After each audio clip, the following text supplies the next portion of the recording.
Bonjour à toutes et tous, vous écoutez le podcast First Print spécialisé sur la bande dessinée américaine pour un épisode complètement hors série et même je dirais horreur série puisqu'il faut trouver un petit peu un jeu de mots pour justifier tout ça. Vous savez si vous nous écoutez de façon régulière que je suis un énorme mordu de cinéma de genre. Et dans ce cadre-là, eh bien, j'ai le plaisir de vous proposer cette interview, cette rencontre entre deux réalisateurs que j'affectionne particulièrement.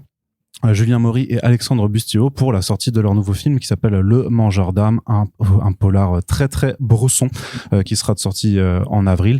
Et normalement, ce podcast sera aussi hébergé par les équipes de Cinématrack que je remercie pleinement, histoire que tout le monde puisse en profiter en plus de nos auditeurs réguliers.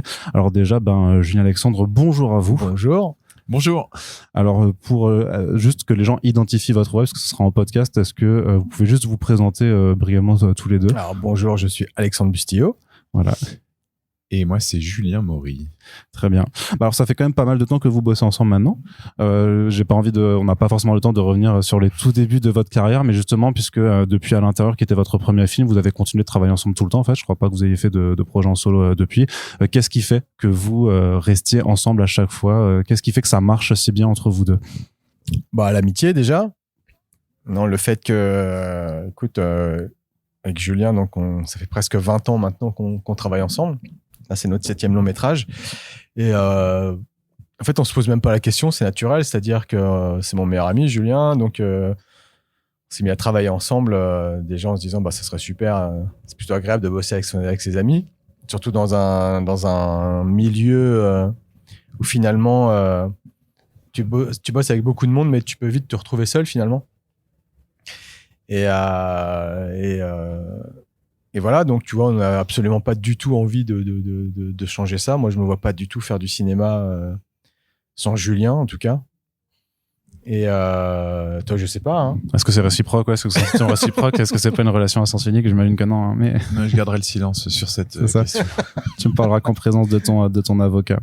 On arrive quand même avec Le Mangeur d'âme sur un polar, et j'ai vu de toute façon, en fait, ce qui est un peu chiant, c'est que dans le dossier de presse qu'on nous a fourni, en fait, vous avez déjà répondu à toutes les questions les plus intéressantes, en fait. Mais sur le fait de changer un petit peu de tonalité, puisqu'on vous a quand même connu beaucoup pour de l'horreur et de l'horreur même hardcore au tout début. Là, vous êtes dans un polar quand même très sombre.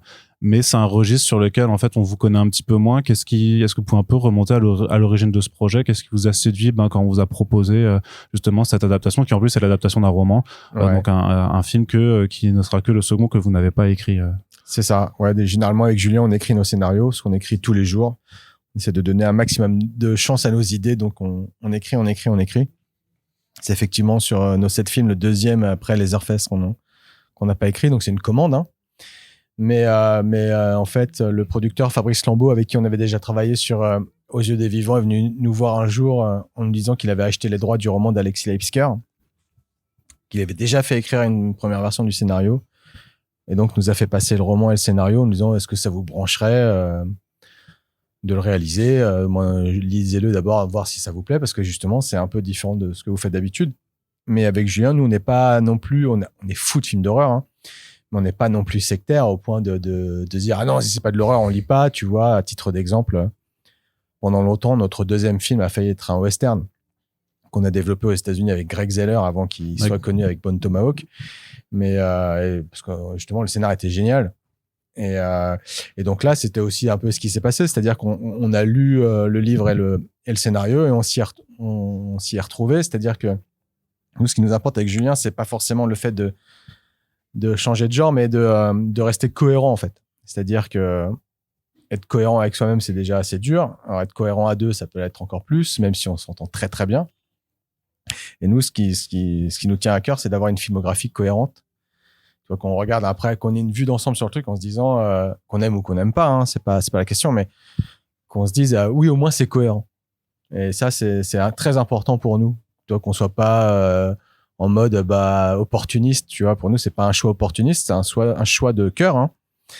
Le Mangeur d'âme, car effectivement, on aurait pu avoir l'idée de cette histoire sombre qui effectivement braconne sur les terres du fantastique sans y entrer vraiment de plein pied, mais c'est aussi pour ça que ça nous plaisait, tu vois, parce que on abordait un nouveau genre qui est le thriller, le polar noir, mais tout en gardant vraiment à pied dans ce qu'on aime, c'est-à-dire on n'est pas dans du polar ultra réaliste façon, je sais pas, La Nuit du 12 par exemple, où tu vois, il n'y a pas vraiment d'ambiguïté. c'est pas une critique sur le film, hein, c'est un polar réaliste, on va dire. Et là, ce qu'on aimait, c'est qu'il y avait une vraie ambiguïté tout le long du film, de façon assez subtile, et c'est pour ça que ça nous a séduit, tu vois. Donc voilà, quoi. Julien, c'est quelque chose un élément qui t'a plu dans le roman et dans le script quand vous l'avez lu, parce que c'est quelque chose c'est un bouquin que vous ne connaissiez pas forcément avant. Qu'est-ce qui vous a séduit en fait? Bah en fait, on connaissait pas le roman, on l'a découvert là, et puis Alexis Lepsker est un plutôt jeune romancier, et en fait ce qui nous a plu, c'est que alors, au-delà du fait que c'était excitant pour nous de se fondre dans l'univers d'un autre et d'essayer de le mixer avec le nôtre, et donc d'aller vers le thriller, vers le film policier, qui est un genre qu'on n'avait jamais abordé avant. En fait, il y avait des thématiques dans le roman qui nous parlaient. Et des thématiques qu'on a aussi déjà abordées dans nos précédents films, comme vraiment la fin de l'innocence, et avec une vraie mélancolie très prégnante dans l'histoire, et portée par des personnages qui sont pas du tout manichéens, avec des personnages assez ambigus, et alors qu'ils le sont moins dans le roman que dans le film, et donc c'est quelque chose qu'on a accentué, qu'on a vraiment creusé, et donc en fait c'est ça, c'est un cocktail, et puis surtout c'est un roman qui est écrit comme pas mal de romans contemporains, c'est-à-dire que c'est des romans qui se lisent très bien, très facilement. C'est ce que les Américains appellent des page turners, et donc avec des chapitres courts, avec un cliffhanger à la fin de chaque chapitre, et donc ça te maintient en haleine, et c'est le genre de bouquin que tu dévores. Et donc il y avait aussi un petit côté défi de se frotter à une écriture comme ça, et de se dire tiens, c'est marrant parce que en film tu peux pas te permettre ce genre de choses, et donc d'être toutes les 10 minutes de faire un cliffhanger et de faire donc surtout dans une enquête où tu as besoin de distiller des informations, de faire comprendre des choses aux spectateurs, et donc du coup il y a une obligation de rythme qui est très stimulante en fait. C'est-à-dire que là, on s'est dit, ok, donc il faut vraiment qu'on construise un crescendo, et on a plein de matières dans le roman, donc à nous de voir où est-ce qu'on va réutiliser ces éléments, est-ce qu'on les réutilise ou pas, est-ce qu'on les met plus à un endroit qu'à un autre, etc. Et donc c'est vraiment aussi cette logique-là qui nous a fait aller vers cette adaptation. Vous avez fait pas mal de repérages dans la région Grand Est pour trouver vraiment le coin paumé dans les Vosges qui vous donnerait vraiment cette sensation de ok, là il peut se passer des trucs chelous, là ça peut faire flipper. Moi je viens d'Alsace, donc j'ai connu ces coins, et il faudrait que je vous demande en off où est-ce que vous avez tourné, parce que je pense que je connais la ville où ça a été tourné. Mais ouais, je veux savoir si c'était le repérage pour avoir cette ambiance en fait vraiment de ruralité, de effectivement ces deux petits coins de la France qui a un charme fou aussi, faut le dire. Ah mais grave, nous on aime on aime le cinéma régional en fait. Vraiment, hein, tu vois, nous ça nous fait plus triper de tourner en France qu'aux États-Unis. Donc, on l'a toujours dit ça, tu vois, justement parce qu'on se dit, mais attends, il y a tout ce qu'il faut en France, en termes de région, de diversité des paysages, et même des légendes rattachées à chaque région. Donc, il y a un vivier incroyable de récits, enfin, tu vois, tout est là, en fait. Pas besoin d'aller le chercher à l'autre bout du monde. Et les Vosges, effectivement, c'est une terre assez de contraste, tu vois, où la campagne est ultra sauvage, avec beaucoup de désertification, de villages un peu abandonnés, etc. Donc, alors, le roman s'y déroulait, hein, tu vois, donc c'est pas nous qui avons décidé de tourner dans les Vosges, mais en fait, ça nous arrangeait bien parce que nous, on est des coutumiers du festival de Gérardmer, donc c'est une région qu'on connaît un petit peu avec Julien, et à chaque fois qu'on y va, on se dit, waouh, ça sera super de tourner un film là-bas. Donc là, c'était vraiment l'occasion idéale. On s'est dit, ah, mais c'est super. Et le sujet nous plaît. En plus, ça se tourne dans une région qu'on aime. Et donc, effectivement, s'en est suivi, à partir du moment où on a accepté le projet, une longue phase de repérage. On est parti 2-3 fois dans les Vosges, vraiment repérer intensément, car on n'avait pas les moyens en termes de budget de construire nos décors en studio. Ça coûte énormément d'argent. Mais j'allais dire justement que là-dessus, c'est plus une liberté, c'est même mieux en fait, non, de tourner justement dans des décors qui sont déjà installés, qu'il faut entre guillemets juste décorer. Il fallait juste trouver on a tourné que dans de vrais décors, de vraies maisons intérieures et extérieures. Rien n'était reconstruit. Alors ça a ses avantages effectivement artistiquement parce que t'as le côté vrai quoi. Tu vois, où tu peux sortir, rentrer, tu vois que tu rentres pas en studio et que tu es dans la continuité de l'extérieur, donc tu vois que c'est des vraies maisons et tout de suite ça ramène un vrai cachet. Mais ça a aussi certaines contraintes, mais qui sont pas d'ordre, qui sont plus d'ordre de mise en place de plateau, c'est-à-dire que c'est toujours plus compliqué avec une équipe de faire rentrer une équipe dans une vraie maison. Parce que très vite, on est à 30 dans une petite surface. Vous êtes à l'étroit, ouais. On est à l'étroit et on n'a pas toute la latitude qu'on voudrait en mise en scène qu'on pourrait avoir en studio. Ou en studio, tu peux bouger les murs comme tu veux. Donc, tu dis, le mur, il me fait chier, enlève-le, puis que tu mets ta caméra. Alors que là, évidemment, tu peux pas. Donc, tu dois revoir aussi ta mise en scène en fonction du décor qui te l'impose par lui-même. Donc, ça a été une phase, évidemment, ultra importante, le repérage. Donc, et on a eu de la chance parce que on a vraiment trouvé toutes les configurations vraiment de maison qu'on voulait assez rapidement, en fait, tu vois, sans trop galérer. Donc, et même après le final qui se passe dans un lieu abandonné assez incroyable, qui est assez connu dans le monde de l'urbex, qui s'appelle l'Altenberg. Et là, c'est pareil, c'est dès qu'on l'a visité, parce qu'il faut savoir que dans le livre, tout le final, en fait, se déroule dans un chalet finalement lambda, très classique, dans la cave de ce chalet. Et avec Julien, nous, ce qu'on voulait, c'était vraiment pour le coup, ça, le changer, c'est-à-dire faire une fin dans un lieu beaucoup plus cinématographique qu'un simple chalet, parce qu'on venait de passer 1h30 dans des simples chalets. Ouais, déjà, ouais. Donc, c'est dire, ça fait chier d'avoir le climax, les 20 dernières minutes donc c'est finalement un décor assez proche de ce qu'on a vu jusque-là. Et donc, on voulait opter pour un truc bigger than life, tu vois, vraiment, là, c'est un sanatorium abandonné qui est gigantesque, qui est une ville presque une ville en elle-même.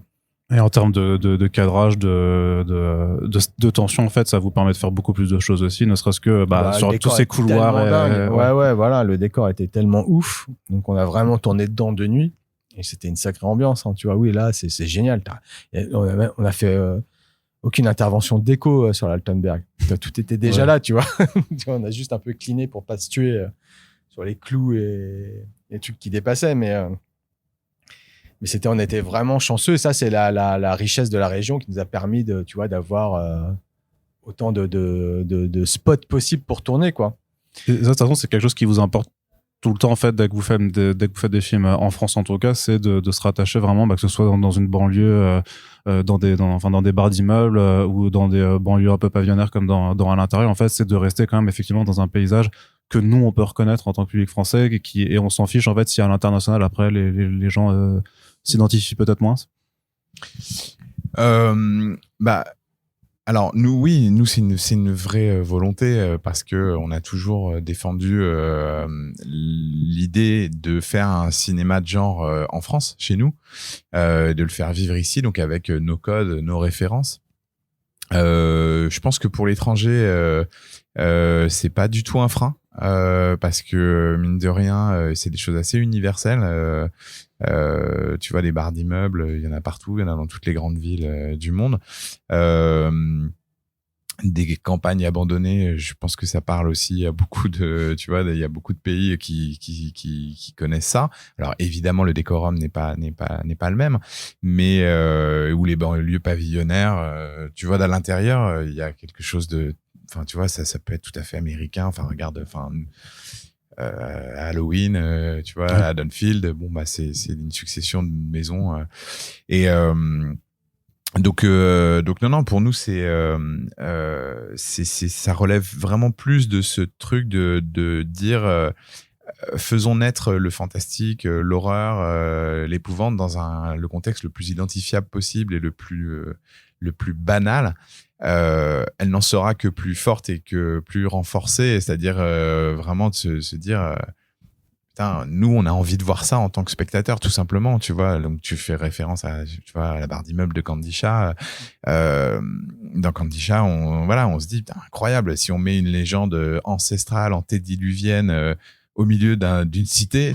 Enfin, tu vois, et on adore les mélanges d'univers comme ça, ce qu'on faisait déjà dans Livide aussi, avec le vampirisme et la danse classique. Et donc, on aime bien. En fait, ça part toujours d'une envie de surprendre aussi le spectateur, c'est-à-dire de l'emmener vers des territoires qu'il n'a pas forcément l'habitude de voir, et donc à notre petit niveau et humblement, mais en tout cas de réfléchir, nous, non pas que en tant que metteur en scène, mais aussi en tant que spectateur, et de se dire tiens, mais on n'a jamais vu ça, et moi j'aimerais voir ça, et de se dire est-ce qu'on pourrait payer une place de cinéma pour aller voir un truc pareil, et donc et là c'est la même chose, c'est-à-dire que là on se dit putain, faisons un thriller hyper ambitieux avec de l'action, avec du suspense, mais on le met dans les Vosges, tu vois. Et il y a un truc aussi qui est assez excitant pour nous de dire bah oui, on va traiter ce territoire comme vraiment ce qu'il peut représenter, c'est-à-dire une terre de légende, de mystère, et avec cette prédominance de la nature et ce côté très mélancolique des villages à l'abandon, et donc il y a un potentiel cinématographique énorme dans l'environnement quotidien, en fait. Et donc et on n'invente rien en vrai, enfin tu vois, c'est faire naître le fantastique tu vois, un des films qui commence tu vois, très tranquillement sur un canevas assez classique, et puis d'un coup qui vire dans soit l'horreur, soit le fantastique. Il y en a plein. Enfin, tu vois, je parlais d'Halloween, mais de Morse, enfin, il y en a des centaines et des centaines. Donc, mais en tout cas, voilà, nous on l'adapte à chez nous.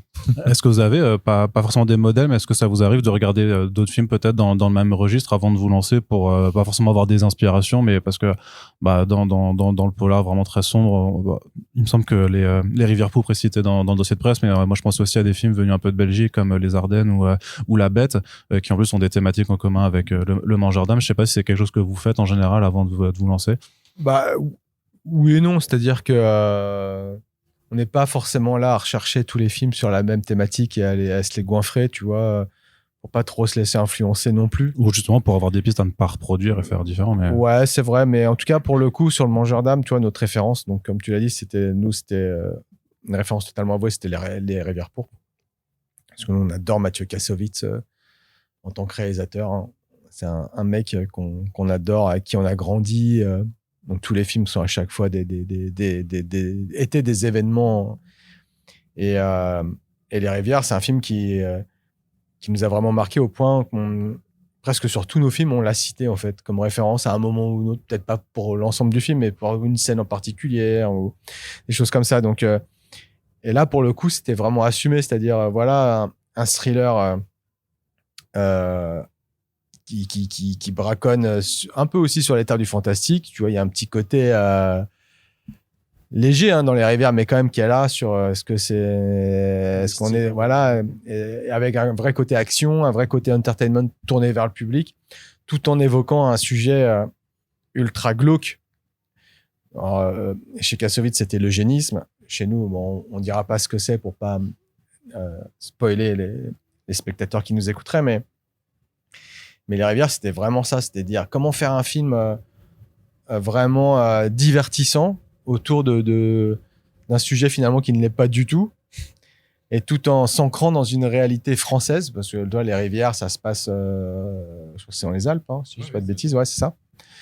Et donc toi, tu as un côté vraiment franco-français avec les gendarmes, etc. Et nous, on adorait ça, quoi. C'est vraiment que les montagnes, à chaque fois, c'est mine de rien, tu vois, ouais, c'est vrai qu'il y a aussi le côté montagnard, hein. Évidemment, ça a dû jouer, tu vois, même si les Vosges, c'est pas du tout le même délire que les Alpes ou les Pyrénées, on est sur la moyenne montagne, hein, tu vois, c'est pas du tout le même genre de paysage finalement, mais justement, ça a rapporté une petite touche en plus, parce qu'on a peut-être plus l'habitude de voir les Alpes, les Pyrénées, des choses comme ça, plutôt que des paysages un peu, tu vois, une sorte d'entre-deux que proposent les Vosges, quoi. Justement, vous parliez aussi de sujets qui sont pas marrants du tout. Donc, le Mangeur d'âme ne l'est pas. Mais vous mettez aussi dans le dossier que vous avez retiré de la violence et du gore, en fait.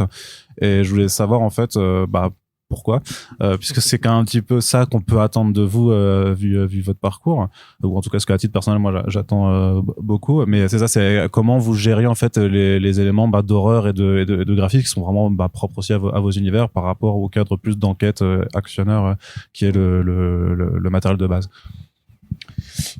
En fait, nous, c'est notre ADN. Donc, évidemment, on vient du cinéma d'épouvante, du cinéma horrifique.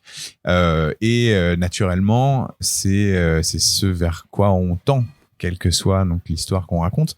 Et donc là, on a filmé des choses qui nous paraissaient nous pertinentes à l'écriture et qui était très bien. Enfin, tu vois, on a fait des scènes de cauchemar, des scènes plus gore, des choses un petit peu plus, tu vois, du registre de la mécanique du film d'horreur, c'est-à-dire avec des jumpscares, enfin tu vois, genre voilà. À la Jason Bourne, vous disiez dans. Ouais, alors oui, c'est devenu presque une expression, mais non. Et en fait, le truc, c'est que on adorait ce qu'on avait fait, on trouvait ça très cool.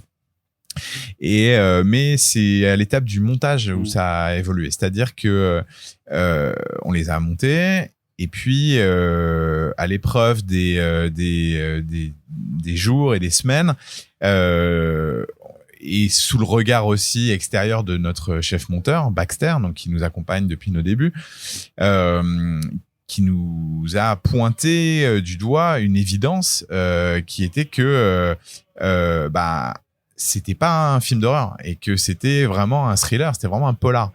Et à mettre trop d'éléments horrifiques, en fait, on installait chez le spectateur des attentes, on le mettait dans un état d'esprit film d'horreur. Or, là, on a vraiment une enquête avec, et on distille des indices et on perd finalement l'impact viscéral d'une scène horrifique si y en a trop. Et surtout dans ce type de film. Donc, ça doit rester à des moments bien précis. Et donc, ça a été aussi le défi. Et on s'est rendu compte que, notamment, des choses qui nous paraissaient donc instinctivement fonctionner, et qui fonctionnaient d'ailleurs, puisque quand on le montrait, les gens sursautaient, ils étaient vraiment dans le truc. Mais on s'est rendu compte d'une chose, c'est que c'était à plusieurs moments au détriment de l'émotion. Et donc on s'est dit tout simplement qu'est-ce qu'on veut vraiment raconter, quoi. Et donc on s'est dit sur ce film là, c'est pas un tour de train fantôme, tu vois, où on veut que les gens tu vois s'éclatent à regarder le film et crient dans la salle, et que c'est vraiment, on veut installer une ambiance. Et donc pour installer une ambiance, il faut qu'on soit avec des personnages qui nous touchent. Il faut que on mette pas le spectateur en position de ok, j'attends le prochain jump, je suis dans une position de je regarde un film d'horreur en fait, et je m'accroche à mon fauteuil. Non, nous on voulait quelque chose de beaucoup plus insidieux, on voulait créer un film d'ambiance, vraiment que les gens soient mal à l'aise et que la violence fasse mal. Et que comme dans la vraie vie en fait, c'est-à-dire que quand on voit un cadavre, on fasse vraiment waouh, ok, c'est dur. Et donc du coup on a décidé d'enlever les effets et d'épurer et d'arriver plus sur des choses très froides et tu vois très presque alors pas cliniques, hein, parce que on s'amuse aussi, et donc et notre approche du gore elle est toujours démonstrative. Il y a quelque chose donc où on a envie de montrer les choses, et donc et à ce titre là par exemple on a une scène qui dévoile ce qui s'est passé dans la scène d'introduction où on découvre juste des cadavres. Qui est le grand moment, on peut dire. Enfin, je pense que c'est une scène qui va marquer beaucoup de monde et qui a peut-être aussi demandé beaucoup de préparation, enfin, de la façon dont c'est filmé, et où là, on sent effectivement qu'il y a une bascule aussi, et vraiment, peut-être qu'on vous reconnaît plus, en fait, là-dedans, quoi. Ah, mais ils étaient là! Non, en fait, ça relève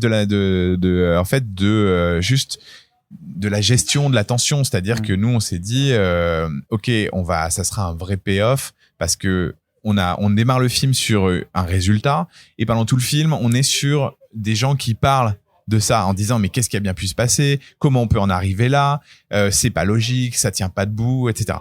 Et donc le fait de le montrer, ça, c'était pas dans le roman, tu vois, c'était quelque chose vraiment qu'on a apporté, nous, en disant, à ce moment-là, on peut pas, pendant tout le film, parler d'un truc et ne jamais le montrer. C'est la même logique qu'à l'intérieur, tu vois, où il y a des gens qui nous ont dit, tu vois, mais enfin, pourquoi vous allez jusqu'à ouvrir le ventre d'une femme enceinte à la fin? On avait compris, c'est pas la peine. Il y a des gens qui ont été choqués par ça, à juste titre. Enfin, tu vois, c'était le but du film aussi. Mais c'était, pour nous, un peu se renier, c'est-à-dire qu'on dit attends, on est en train de vendre au spectateur un film sur une femme enceinte qui va se faire, on la traque pour lui voler son enfant encore à naître et tout, et t'as pas à la fin, tu vois, il y a un petit côté frustrant. Donc c'est possible, hein, tu vois, mais tu rentres dans le genre thriller, quoi, tu vois, t'es plus sur la main sur le berceau, ce genre de choses. Et donc c'est possible, mais nous c'est pas ce qu'on avait envie de faire. Et là c'est pareil, tu vois, on s'est dit il faut qu'on récompense le spectateur et en même temps, eh ben, ça permet d'amener aussi un niveau d'horreur qui est crescendo, tu vois, c'est-à-dire que voilà, on va amener des éléments petit à petit et là c'est un peu voilà, c'est la fin, c'est le payoff, quoi. Un gros payoff. Mais justement en termes de payoff, parce que c'est difficile de faire une fin à cette histoire puisque sans spoiler, on n'est vraiment pas dans du happy ending non plus. Pour moi, il y a une forme de conclusion très radicale, que ce soit dans la forme et dans le fond, où on va dire que l'intrigue est résolue, mais nos personnages, on les laisse dans un état absolument épouvantable, je pense. Est-ce que ça aussi c'est compliqué à imaginer, ou est-ce que c'était assez simple pour vous à la fois de l'avoir en tête et après de le filmer pour le coup là c'était la fin du livre. Ouais, c'est comme là vous n'avez pas changé alors. Okay. On l'a un peu accentué dans la noirceur, honnêtement. C'est-à-dire que dans la fin du livre, c'est difficile d'en parler sans vraiment trop spoiler, mais c'était un peu moins noir. Okay. Tu vois, surtout sur la destinée de Franck. Du personnage de Franck.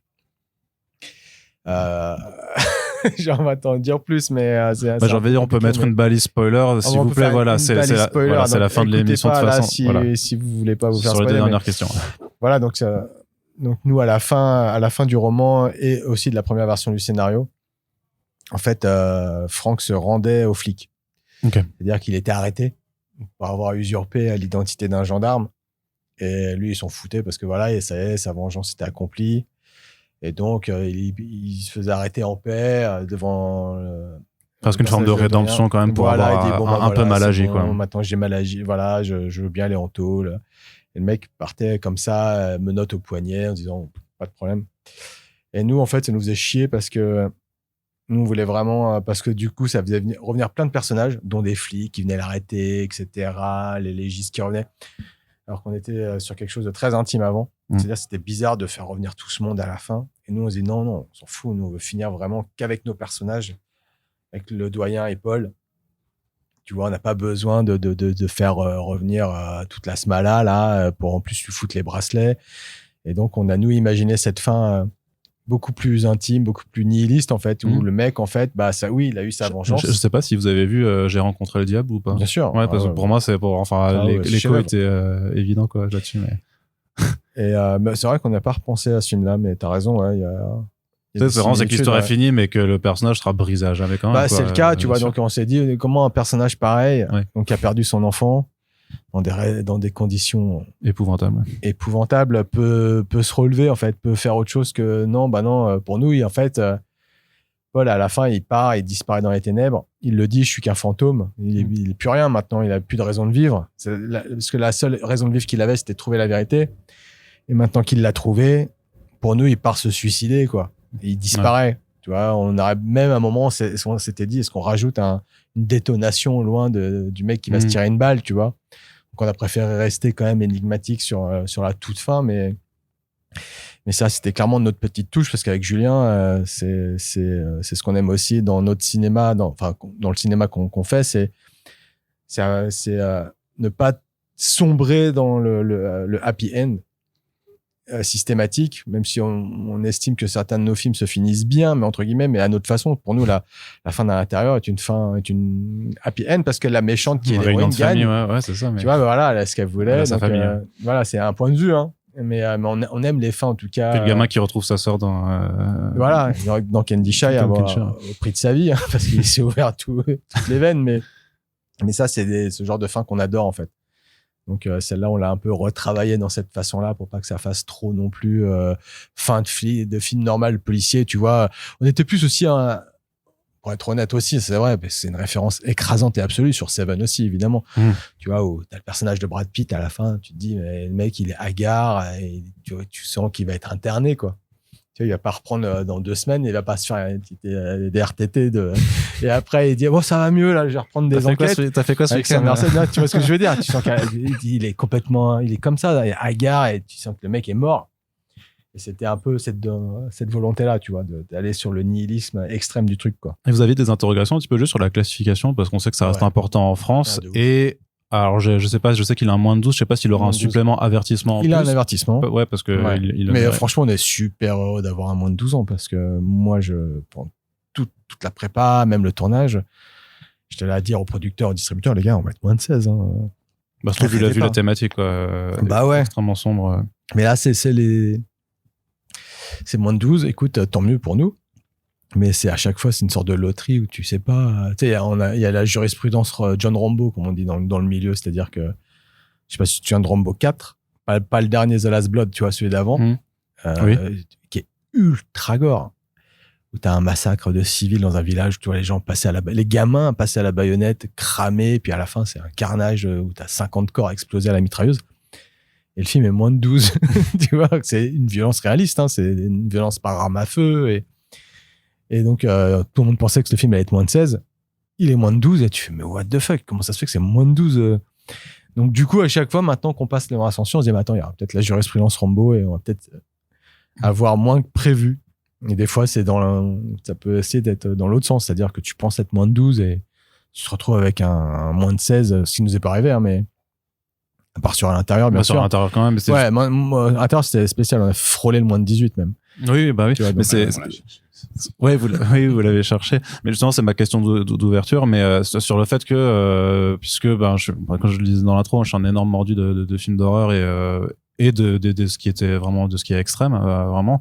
Et c'est la question que je voulais vous poser par rapport aux gens et au développement, comment ça se développe maintenant en France. Il y a toujours un très beau cinéma de genre, je trouve, dont vous faites partie des représentants. Mais est-ce que vous pensez qu'à l'intérieur peut se refaire aujourd'hui? Parce que j'ai l'impression que sur justement cette vague extrême qu'on a eu dans les années 2000, sans être passéiste ou nostalgique, mais c'est vraiment la question, c'est est-ce que vous pensez que vous pourrez refaire à l'intérieur aujourd'hui? Est-ce que vous pensez que vous pourrez refaire un film aussi hardcore prochainement? On peut toujours essayer.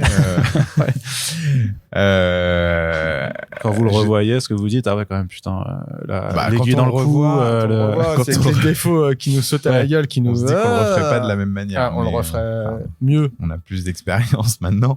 C'était un film vraiment, qui était très guerriero. En fait, le refaire aujourd'hui, je sais pas. Je pense que c'est pas impossible. C'est pas impossible, mais dans des conditions qui seraient, je pense, sensiblement les mêmes qu'à l'époque. En fait, il faut tout simplement de la volonté de production. Enfin, tu vois, nous, on est toujours tributaires de ça. Donc, à l'époque, on a eu de la chance. Ça a été un alignement de planètes assez incroyable, puisque Canal+ ouvrait la case des French Frayeurs et cherchait ce type de film. Aujourd'hui, j'ai envie de te dire, peut-être que c'est plus les plateformes qui iraient vers des trucs, genre en essayant de créer un événement, j'en sais rien, mais en même temps, on voit pas ce genre de film non plus, des films extrêmes, des films hardcore. En France, mais en France, je parle. C'est Terrifier. Non, bien sûr. Non. Terrifier 2. Évidemment. Ouais, mais c'est ça. Justement, ouais, c'est ça. Non, je parle que. Même moi, j'ai fait, wow. Je parle que en France. Je suis trop vieux. Donc, du coup, donc voilà. Et c'est pour ça que je parle de système de financement. C'est-à-dire qu'il faut avoir une volonté. Tu vois, Terrifier, c'est tout petit film. Enfin, en tout cas, le premier est un tout petit film. Mais je sais pas, en tout cas, il y en a pas là. Le genre français est plutôt en train d'aller vers quelque chose d'un peu plus consensuel, d'un peu plus ce qui est très intéressant aussi, hein, tu vois. Mais en tout cas, qui est pas qui est loin de ce qui nous motivait quand on était débutant, tu vois, quand on a fait à l'intérieur, où on avait plus envie de faire Maniac, tu vois. Enfin, c'était plus Bill Lustig qui nous nous inspirait. Donc je sais pas. Après nous, voilà, on explore des registres en permanence qui nous semblent être des registres différents, tu vois. On part vers des films qui vont nous stimuler en tant que metteur en scène. Donc je sais pas. En tout cas, c'est vrai que ça nous titille régulièrement de revenir vers un film sans concession, ultra vénère, ultra violent. On a de ça, on a des idées. Voilà. Maintenant, je cache pas qu'effectivement, c'est maintenant devenu peut-être plus simple à l'étranger. Enfin, tu vois, en tout cas, aux États-Unis, on a plus de possibilités de le faire aux États-Unis qu'en France. Ouais. Est-ce que vous pouvez nous dire un petit mot en conclusion sur ce qui chuchote? Comment tu c'est dans votre dossier de presse, hein. J'invente un, je suis pas allé fouiner là où il faut pas, quoi. Mais genre, c'est la partie sur la boîte de production que personne ne lit, mais oui, c'est vrai. Bon, alors déjà, ce sera pas ce titre. Ok. Non, c'est un titre de travail. Écoute, ouais, c'est un projet qu'on développe avec Fabrice Lambeau, donc notre producteur là, avec qui donc on a fait Le Mangeur d'âme sur Victor Hugo.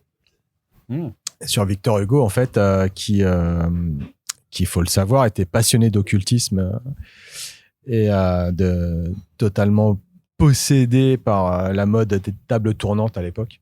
Donc Hugo, il a été exilé sur Jersey. Et lors de son exil, en fait, il s'est adonné donc aux tables tournantes dans l'espoir secret de reparler avec sa fille Léopoldine, morte à 20 ans, noyée dans la Seine. C'était le trauma de sa vie, la perte de sa fille. Et donc, il en a tiré un livre donc, qui s'appelle Le Livre des Tables, qui est un livre où il retranscrit tous les dialogues qu'il a avec l'au-delà, qui sont assez marrants, parce que le mec, il parle à Jules César, il parle à tout le monde, à Dieu, même à des concepts, il parle à la liberté. Tu vois, le livre est ouf. Et en fait, nous, on est parti de ce postulat de départ de donc Hugo en exil à Jersey. En exil à Jersey. Je sens que c'est la fin de longues interviews du matin. Qui s'adonne aux tables. Et en fait, pour en faire un vrai film de fantôme gothique, dans l'esprit des autres, des innocents, etc., qui est tout un pan de cinéma qui nous passionne avec Julien, tu vois, très, très classique. Donc, c'est un film de fantôme victorien avec Victor Hugo contre les fantômes. Très bien, ok. Très hâte de voir ça, quel que soit le titre trouvé. Julien, Alexandre, merci beaucoup en tout cas. Merci à toi en tout cas. D'avoir pris le temps de répondre à mes questions. Puis, si vous avez apprécié ce podcast, n'hésitez pas à le faire savoir en le partageant tout simplement sur les réseaux sociaux. Puis, à aller voir Le Mangeur d'âme tant qu'il est au cinéma. Merci à tous de nous avoir écoutés. Peut-être à bientôt. À bientôt.